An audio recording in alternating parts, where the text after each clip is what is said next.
You reach for your phone before you understand why. You open the app before you remember deciding to. You scroll through faces and moments and curated fragments of other lives. And somewhere in the back of your mind, you sense that this is not fully your choice. This is not about willpower or distraction or wasted time.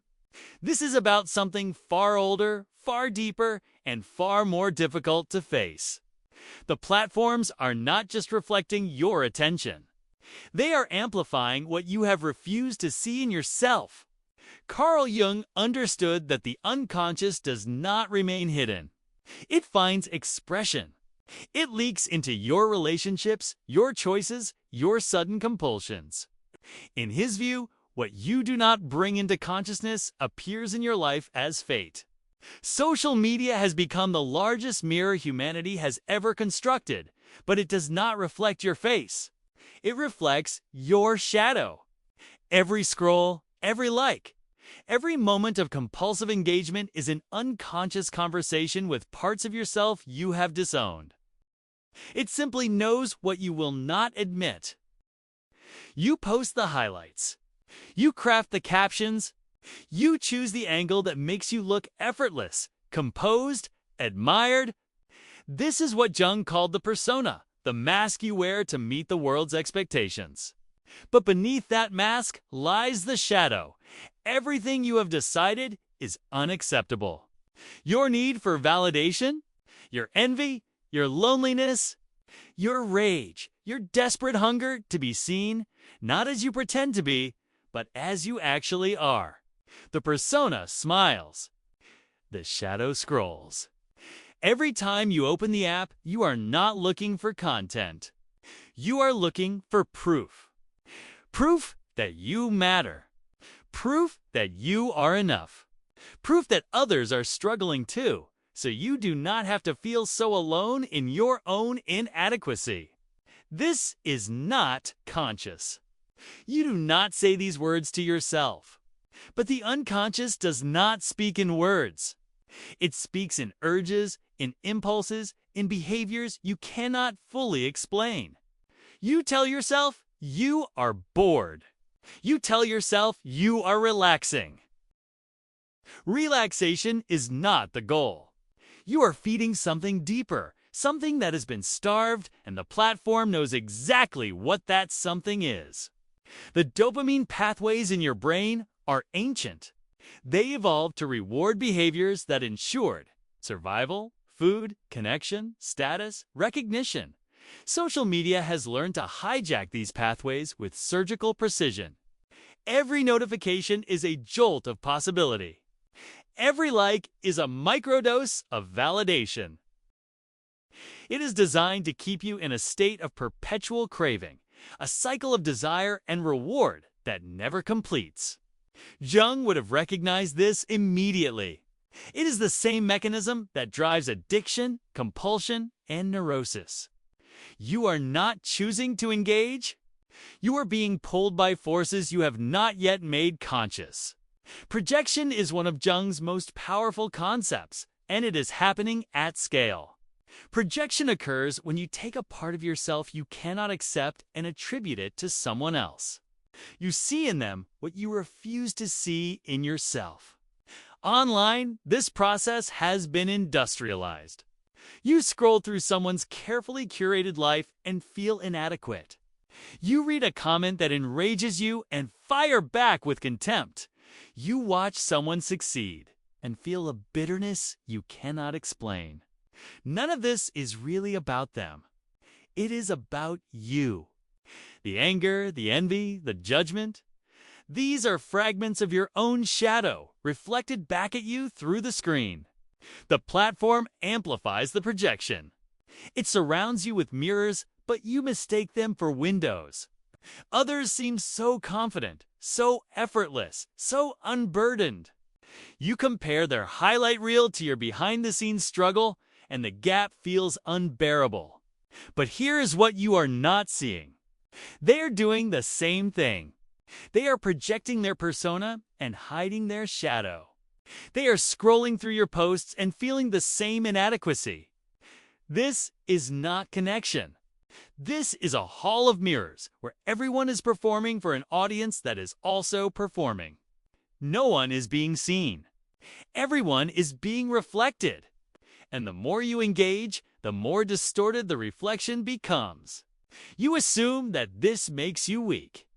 You tell yourself that you should have more discipline, more control, more clarity about what you are doing and why. But weakness is not the issue. The issue is unconsciousness. Jung was clear about this. The unconscious does not go away because you ignore it. It grows stronger. It finds ways to express itself that you cannot control. Your compulsive scrolling is not a failure of willpower. It is an expression of unintegrated material, parts of your psyche that are demanding attention in the only way they know how. The platform is not the enemy. It is the symptom. The persona is necessary. You cannot walk through the world without some degree of adaptation, some way of presenting yourself that allows you to function in society. But the persona becomes dangerous when you mistake it for your true self. When you begin to believe that the curated version you present online is who you actually are, you create a split. The persona rigidifies. The shadow deepens. And the distance between what you show and what you feel becomes a chasm you can no longer cross. This is the core of psychological suffering. Not that you have a shadow, but that you have disowned it. Jung believed that the path to wholeness required descent. You cannot integrate what you refuse to see. You cannot transform what you keep hidden. This means turning toward the discomfort, not away from it. It means asking yourself why you reach for the phone in moments of stillness. What are you avoiding? What feeling are you unwilling to sit with? Boredom is not emptiness. It is the space where the unconscious can finally speak. Anxiety is not weakness. It is the signal that something unacknowledged is rising to the surface. Every compulsion is a message, and the message is always the same. There is something here you need to face. Integration is not about eliminating the shadow. It is about recognizing it as part of yourself. You are not only the persona you present, you are also the envy, the insecurity, the need for validation, the fear of being forgotten. These are not flaws to be eradicated. They are aspects of your humanity that have been pushed underground because you were taught they were unacceptable. But the psyche does not work through rejection. It works through acknowledgement. When you can say, yes, I am envious, without shame, the envy loses its unconscious grip. When you can admit, yes, I need to be seen, without pretending otherwise, the need stops controlling you from the shadows. Discipline, in the Jungian sense, is not about force. It is about awareness. It is about creating enough inner space that you can observe your impulses without immediately acting on them. But instead of opening the app, you pause. You ask yourself what you are looking for. You sit with the discomfort of not immediately satisfying the urge. This is not repression. Repression pushes the urge deeper into the unconscious, where it festers and gains power. This is observation. You are bringing the unconscious into the light, and in that light, it begins to lose its compulsive force. Responsibility means recognizing that no one else is doing this to you. The platform is designed to exploit your vulnerabilities, yes, but it can only exploit what is already there. The algorithm reflects your unconscious material back at you because that material exists within you. You cannot blame the mirror for what it shows. You can only decide whether you are willing to look honestly at what is being reflected. This is where inner authority begins. Not in controlling your behavior through shame or willpower, but in understanding the psychological forces at play and choosing, consciously, how to respond. Manipulation, shame, and external control do not work because they do not address the root. These are surface-level interventions for a depth-level problem. The compulsion is not about the platform. It is about what the platform is feeding. If you do not address the hunger, you will simply find another way to feed it. Jung understood this. You cannot outrun your shadow. You can only turn around and face it. Silence is not absence. It is presence. In silence, without the constant input of curated images and engineered emotions, you begin to hear what is actually there. The restlessness, the loneliness, the fear that if you are not constantly engaging, you will be forgotten. These feelings are uncomfortable, but they are not dangerous. They are the voice of the unconscious, finally able to speak without the noise of the platform drowning it out. This is where transformation begins. Not in action, but in stillness.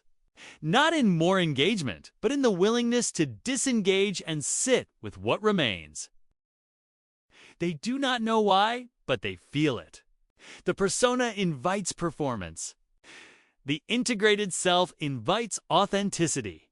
When you are no longer desperate for validation, others sense that you are not trying to take something from them.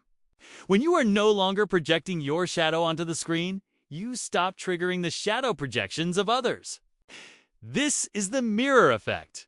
Your inner state shapes the relational field. People respond not to what you say, but to what you are unconsciously communicating. If you are fragmented, they feel fragmentation. If you are grounded, they feel ground. Jung spent his life mapping the psyche, not because he wanted to create a theory, but because he wanted to offer a path. He understood that suffering comes from being split, from living in opposition to parts of yourself that refuse to stay hidden. The persona and the shadow are not enemies. They are two sides of the same self, and wholeness requires both. The platform has become a battleground for this inner conflict. It offers you a stage for the persona while feeding the shadow in secret. But you are not obligated to keep performing. You are not required to keep feeding the compulsion. You can step off the stage. You can turn off the screen. You can sit in the silence and ask what is actually true. This is not about rejecting technology. It is about reclaiming consciousness. The algorithm is extraordinarily sophisticated, but it is not more powerful than your awareness. It can only manipulate what remains unconscious. When you bring your patterns into the light, when you understand why you reach for the phone and what you are truly seeking, the compulsion begins to dissolve. Not through force, but through clarity. Not through shame, but through honest self-inquiry. The platform does not have power over you. It is about understanding the psyche well enough that temptation loses its grip. When you know that the dopamine hit is temporary, that the validation is hollow, that the curated image is not the person, you stop seeking fulfillment in places it cannot be found. This does not happen overnight. Integration is a process, not an event. But every moment you pause, every time you choose awareness over impulse, you are taking back authority over your inner life. You are no longer being lived by unconscious forces. You are living consciously. Identity is not static. It is not the persona you present or the shadow you hide. It is the ongoing process of becoming whole, of integrating what has been split up, of bringing into consciousness what has been buried. Social media offers you a distorted mirror, but the distortion is revealing. It shows you where you are fragmented. It shows you what you are projecting. It shows you what you are desperate to prove and what you are terrified to admit. This is not comfortable information, but it is essential. The psyche speaks through symptoms, and your compulsive engagement is a symptom. The question is whether you are willing to listen. Self-mastery, in the Jungian sense, is not domination. It is integration.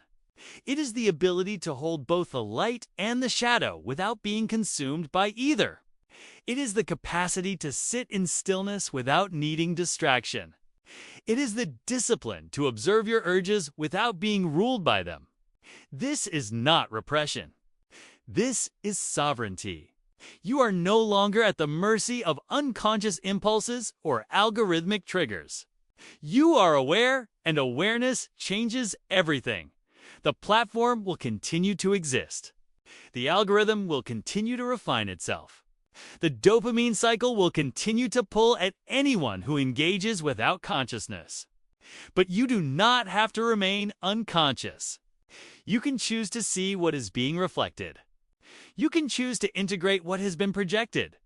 You can choose to stop performing and start becoming. This is the work Jung devoted his life to. Not escaping the unconscious, but making it conscious. Not rejecting the shadow, but bringing it into the light. Not living as a persona, but living as a whole self. You reach for your phone, but this time you pause.